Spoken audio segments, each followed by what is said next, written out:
Urutan yang pertama dari 10 ini adalah keluarnya Dajjal. Ini urutan pertama. Dajjal, jemaah sekalian, adalah diambil dari kata-kata Dajjalah yang berarti kekacauan. Dajjal ini akan keluar nanti dari negeri Persia. Sebuah kota dalam hadis sahih dikatakan dari wilayah namanya Yahudiyah. Allahu alam apakah dia dari turunan Yahudi atau bukan, tapi yang jelas Dajjal nama orang, dipastikan disebutkan namanya dan cirinya. Dan dia akan diikuti dari wilayah Yahudiyah tadi, di wilayah Khurasan, kalau sekarang wilayah Iran, negeri Iran sekarang. Diikuti dengan 70.000 dari orang-orang Yahudi Khurasan. Dia akan keluar membuat kerusakan selama 40 hari. Kata Nabi SAW, 40 hari itu sehari seperti setahun, sehari lagi yang kedua seperti sebulan, hari yang ketiga seperti sepekan, dan sisa harinya seperti hari kalian. Ulama hadis mengatakan yang dimaksud adalah sehari pertama seperti setahun, memang setahun maksudnya. Jadi Dajjal akan buat kerusakan setahun, 2 bulan, 2 pekan. Dia akan keliling muka bumi semuanya, dan kata Nabi SAW, seluruh bumi ini akan dimasuki oleh Dajjal. Tidak tertinggal satu lorong, gang, jangankan kota atau desa, kecuali Dajjal akan masuk ke dalamnya, kecuali Madinah dan Mekah. Tidak bisa dimasuki oleh Dajjal. Kata Nabi SAW dalam hadis sahih, karena di setiap pintu gerbang Mekah dan Madinah, malaikat menghenuskan pedangnya dan menghalau Dajjal sehingga Dajjal tidak bisa masuk.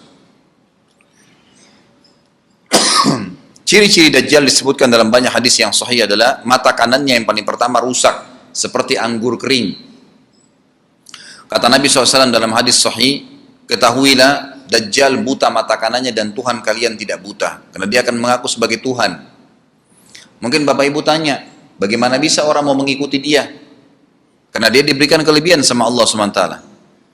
Dalam hadis sahih juga disebutkan kalau dia masuk ke dalam sebuah tempat, lokasi, wilayah, dan dia mengaku sebagai Tuhan, orang-orang ikutin, maka wilayahnya jadi subur, peternakannya jadi banyak, hujan turun dari langit, tanaman-tanaman mereka jadi subur. Memang fitnah, Allah turunkan tanda-tanda hari kiamat. Kalau wilayah itu tidak beriman kepada dia sebagai Tuhan, maka jadi kering, tandus, cobaan dari Allah Subhanahu Wa Taala. Makanya kata Nabi SAW disebutkan cirinya Dajjal mata kanannya rusak dan seperti anggur yang rusak. Ya. Kemudian dia orangnya memiliki kulit yang kehitam-hitaman serta memiliki dahi yang lebar. Setiap orang beriman bisa membaca di dahinya tertulis 3 huruf kafara. Semua orang yang ngerti tulisan Arab, tidak ngerti tulisan Arab akan bisa tahu dan baca itu. Di dahinya tertulis naudzubillah kafara, kufur. Semua orang muslim, orang beriman bisa baca itu. Rambutnya keriting dan orangnya tinggi besar. Dia akan mengaku sebagai Tuhan dan Dajjal akan diikuti kata Nabi SAW dengan pohon, dengan gunung, bergunung-gunung makanan. Allahu alam maksudnya bergunung-gunung ini seperti apa, tapi Dajjal kemungkinan besar memiliki banyak sekali persiapan yang dia akan berikan kepada wilayah-wilayah yang beriman kepadanya. Kata Nabi SAW, kalau kalian dengar Dajjal keluar di satu lokasi, maka menghindarlah. Walaupun kalian harus lari ke gunung. Tapi kalau seseorang di antara kalian bertemu dengannya, maka kokohkanlah. Artinya, kuatkanlah iman kalian, walaupun kalian harus dibunuh. Dajjal ini memiliki di tangan kanannya api, kelihatan besar, Allahu alam di telapak tangan atau di sebelah kanan tubuhnya. Kemudian di sebelah kirinya itu memiliki air yang sejuk seperti sebuah lautan yang luas. Sebagian ulama hadis mengambil hadis ini dengan letter-letternya, artinya dia memang punya api yang sangat besar untuk menghukum orang-orang yang tidak beriman pada dia, dan dia memiliki sungai atau lautan yang luas, airnya sejuk dan dingin bagi orang yang ikut kepada dia. Kata Nabi SAW, kalau kalian ditangkap oleh Dajjal, hadis begini, kalau kalian dengarkan Dajjal, carilah tempat yang jauh dan jangan seseorang di antara kalian berkata, imanku kuat, aku akan menghadapinya. Karena bisa saja dia mengatakan itu, ternyata pada saat ketemu dia jadi pengikutnya. Tapi kalau kalian bertemu, kokohkanlah pendirian kalian dan yakinlah Dajjal, ya, di tangan kanannya ada api dan di tangan kirinya ada lautan. Kalau kalian tertangkap, maka pilihlah yang di tangan kanannya, yang api. Dan ucapkanlah bismillah. Pada saat kalian pun harus dilemparkan ke api itu, ketahuilah api tersebut adalah lautan yang dingin. Terbalik. Air yang dingin di tangan kirinya sebenarnya itu adalah api neraka yang panas. Maka kita diajar oleh Nabi sallallahu alaihi wasallam. Dajjal terus aja banyak pengikutnya, akan diekspos seperti kita tahu sekarang. Luar biasa bagaimana media dalam sekejap saja sudah bisa tersebar di sana sini beritanya. Kata sebagian ulama yang menanggapi fasilitas media kita di zaman sekarang mengatakan kemungkinan besar memang Dajjal ini akan terekspos sangat cepat karena adanya media kayak kita sekarang. Cepatnya dia keliling muka bumi ini setahun, 2 bulan, 2 pekan sudah semua bumi ini dilingkari, didatangin karena memang sekarang fasilitas pesawat ada, transportasi mudah. Dan memang ada salah satu hadis yang dihasankan oleh para ulama, salah satu tanda-tanda hari kiamat adalah adanya besi yang berterbangan yang menjadi tunggangan manusia. Sekarang ada pesawat, ada kereta api, ada mobil. Nah, itu ada hadisnya, maksud tanda-tanda hari kiamat. Dajjal nanti akan masuk ke Mekah dan Madinah, akan tiba di Mekah dan Madinah, tapi yang dibahas dalam hadis adalah di kota Madinah. Mohon maaf. Lalu kemudian dia mau masuk tapi tidak bisa dihalang, maka dia naik ke atas sebuah gunung yang tinggi bersama pengikutnya, lalu dia berkata kepada para pengikutnya, apakah kalian lihat istana yang putih itu? Maksudnya melihat ke Masjid Nabawi.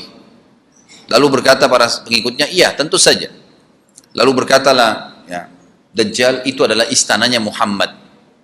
Tidak bisa dia masuk ke dalam. Dia hanya batas wilayah haram di luar kota Madinah.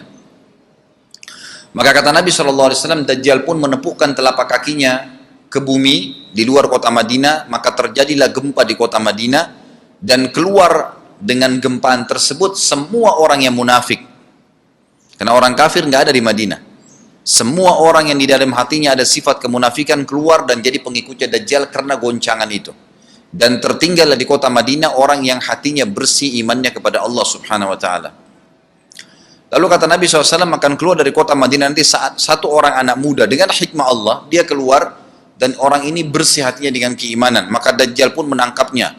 Lalu dia ingin mendemokan kemampuannya di depan para pengikutnya. Lalu kemudian Dajjal pun mengatakan kepada anak muda tersebut, saya Tuhanmu. Anak muda itu mengatakan, kau adalah Dajjal yang telah disampaikan oleh Nabi kami Muhammad SAW. Maka dia pun mengambil gergaji, sebagian hadis lain menjelaskan alat yang tajam, lalu membelah dua anak itu. Dari kepalanya dibelah sampai ke kemaluannya, terbelah dua kiri kanan. Lalu Dajjal lewat di tengah-tengahnya, demo sambil ya dilihat oleh para pengikutnya dan mereka bersorak-sorak. Lalu Dajjal mengatakan, bersatulah, bersatu kembali jasadnya. Kata Dajjal dalam hadis ini, apakah kau sudah yakin saya Tuhanmu? Anak muda itu mengatakan, saya bertambah yakin kalau kau adalah Dajjal yang disampaikan oleh Nabi SAW. Kata Nabi SAW dalam hadis penutup, ini hadis sahih riwayat Bukhari, riwayat Muslim, ahli sunan, semua menukil tentang masalah Dajjal. Saya tidak sebutkan siapa-siapa perawinya karena memang ini semua hadis sahih. Cukup banyak hadisnya, saya satukan saja. Jadi merangkai seperti sebuah cerita. Maka Dajjal pun akhirnya setelah itu tidak mampu menyentuh anak muda lagi. Anak muda itu, Allah SWT sudah selamatkan dia. Ringkas cerita, Mekah sama Madinah cuma dia laluin, kemudian dia menuju ke Palestina. Pada saat tiba di Palestina, Dajjal sendiri tidak tahu kalau ajalnya sudah dekat. Maka dia pun akhirnya ya berdemo di sana, menganggap dia punya sebuah kerajaan sampai di daerah Palestina, tepatnya sekarang Israel, subhanallah. Direbut wilayah itu oleh Israel tanpa mereka sadari, dalil-dalil wahyu menuntun mereka ke situ. Ada sebuah kota namanya kota Babelut. Di Israel itu kota itu ada, saya pernah lihat cuplikannya. Termasuk kota yang diidolakan di dalam negeri Israel sendiri namanya Babelut. Subhanallah, hadis menyebutkan nama Babelut. Hadis Nabi SAW dari 1400 tahun yang lalu mengatakan, nanti Dajjal akan berkumpul di sebuah wilayah namanya Babelut di Syam. Maksudnya di Palestina itu. Israel sekarang. Ada kota Babulud dan orang Yahudi sekarang lagi gencar membangun kota itu dan dianggap kota favoritnya Israel. Subhanallah. Dajjal akan masuk ke sana dan berkurung diri. Pada saat dia tiba di Palestina, waktu yang bersamaan, di kota Madinah berkecamuk. Kaum muslimin sepakat semua keluar untuk mengejar Dajjal dan membunuhnya. Keluar dari kota Madinah, satu orang yang namanya seperti namanya Nabi Muhammad SAW, Muhammad bin Abdullah, dan dia dari turunan Nabi SAW juga. Kata Nabi SAW akan keluar nanti, ya, seseorang dari kota Madinah, dari keturunanku, yang namanya seperti namaku, Muhammad bin Abdullah. Juga sama posternya, parasnya seperti aku. Sama dengan Nabi SAW, persis alisnya, rambutnya, kulitnya, dari turunan Nabi SAW, tapi dari asli kota Madinah. Sebagian ulama hadis mengatakan dari turunan Hasan radhiyallahu anhum ajmain. Intinya kata Nabi SAW akan keluar nanti dari kota Madinah, tapi akhlaknya bukan seperti akhlakku. Tentu tidak mungkin ada orang yang sama dengan akhlak Nabi SAW. Kata Nabi SAW, Allah mengubah dia dalam sehari semalam. Tiba-tiba berubah menjadi orang baik dalam sehari semalam, jadi orang faham agama. Lalu orang-orang pun akan datang kepadanya dari masyarakat Madinah berkata, engkau adalah turunan Rasulullah SAW, pimpinlah kami berperang melawan Dajjal. Maka dia pun menolak. Dia menolak awalnya, kemudian dia menuju ke Mekah diikutin dengan 300 orang pertama dari kota Madinah. Sampai di Mekah, setelah selesai dia tawaf, maka seluruh muslimin menunjuknya sambil mengatakan, engkau harus memimpin kami. Dan orang ini punya julukan Mahdi, dikenal dengan Imam Mahdi. Inilah tanda-tanda kiamat yang kedua. Setelah Dajjal keluar, buat kerusakan di muka bumi tadi selama 40 hari itu atau setahun lebih. Kemudian keluarlah tanda-tanda kiamat kedua pada saat dia sudah tiba di kota Babulud di Israel. Keluarlah si Mahdi ini. Pada saat dia tiba di Mekah, dibaiatlah oleh banyak kaum muslimin, tidak disebutkan jumlah pasukannya, maka terbentuklah pasukan jihad yang mengejar Dajjal menuju ke Palestina. Lalu keluar tanda-tanda kiamat 3, langsung berentetan semua. Makanya ulama mengatakan tanda-tanda kiamat kecil itu antara satu sama yang lain ada jarak-jaraknya. Tapi kalau tanda-tanda kiamat besar sekali datang, maka datang semua. Gitu kan. Walaupun memang ada masa, gitu kan, ada masanya. Tanda-tanda kiamat besar yang ketiga adalah pada saat pasukan Imam Mahdi dengan pasukan jihad itu tiba di Darul Baydha namanya. Menara kota putih yang ada menara putihnya, dan itu sekarang di negeri Syam, tepatnya di Damaskus, ibu kota Syria. Sebagian ulama mengatakan Masjid Jami' Syam, karena memang menaranya berwarna putih. Hadis menyebutkan di menara itulah, di masjid itulah Imam Mahdi mampir sholat asar bersama pasukannya, dan sudah dekat. Syam, negeri Syam, masuk di dalamnya wilayah itu adalah Israel, ya sekarang Palestina, kemudian Syria, dan ini masjid ada di Syria, di Damaskus. Pada saat itulah datang tanda-tanda kiamat besar yang ketiga, yaitu turunnya Nabi Isa alaihissalam. Kata Nabi SAW dalam hadis Bukhari, hadis Muslim, hadis Sahih semuanya, dikatakan Isa alaihissalam akan turun sambil memegang kedua sayapnya malaikat, dan dari rambutnya yang basah meneteskan air. Pegang sayap malaikat turun, dan semua muslimin waktu itu menyaksikan. Ya masih hidup zaman itu menyaksikan, dan ini wahyu, penyampaian, pasti terjadi. Maka dia pun turun, lalu kemudian dia masuk, dan orang-orang pada saat itu mengenalnya kalau dia adalah Isa, dan mereka sudah tahu ini masanya, turunnya, keluarnya Dajjal. Ini Mahdi sudah ada. Mereka tahu akan turun Isa. Sudah ada informasi, seperti saya sampaikan ke Bapak Ibu sekarang, itu muslimin di zaman itu sudah tahu semua. Maka Isa pun alaihissalam waktu itu dipersilakan oleh Mahdi untuk jadi imam, maka dia pun mengatakan tidak. Imam dari kalangan kalian. Dan kata Nabi SAW, ini kemuliaan bagi umat ini, karena Nabi sholat di belakang umat ini.